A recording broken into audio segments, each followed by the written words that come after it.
And now we're reviewing Batman Forever.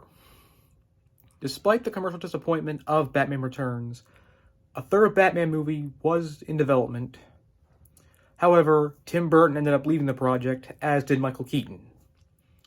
However, Joel Schumacher, known for The Lost Boys, ended up getting brought on to direct, and Val Kilmer was cast to replace Michael Keaton. And when the film was released, while it did manage to make a lot more money than Batman Returns, critical reception was not as kind. Reviews weren't terrible, but yeah. What do I think of the movie? To be honest, I think the movie's kinda meh. Not bad, not terrible, just meh. And what do I like? I like Val Kilmer as Bruce Wayne.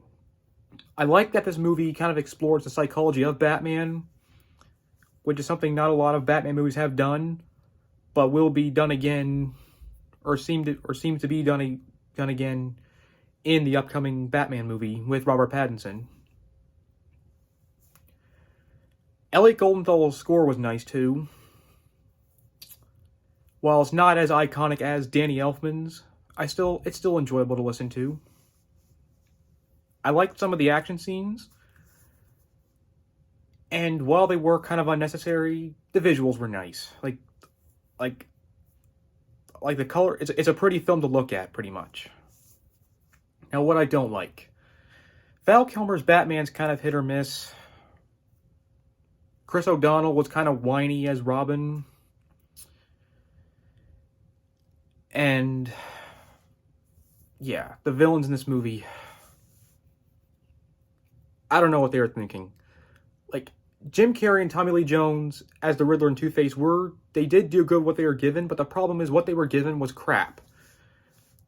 It's like they tried way too hard to emulate what Jack Nicholson did with the Joker in the first Batman movie. And it just didn't work, especially for a character like Two-Face. As Two-Face is supposed to be, like, you know, a much more serious character, not jokey and all. So yeah. I get that they were trying to, like, replicate the charm that the 60s Batman series had, but I don't know, it just kind of missed the mark there. This movie does have its share of defenders, and like I said, if you do like the movie, that's great. I don't hate it. I just think it's kind of meh. But yeah. And from what I'm hearing, Schumacher did make a cut that was actually much darker than this one.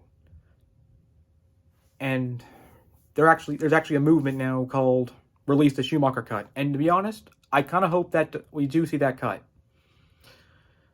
Like, I like to see what Joel Schumacher originally intended for this movie. However, as Batman Forever stands currently, I'm gonna have to give it a C-. Unlike the piece of crap I'm going to be reviewing next time, this isn't a bad Batman movie. At least not in my opinion. And that's it for today, I guess, and I'll catch you guys later.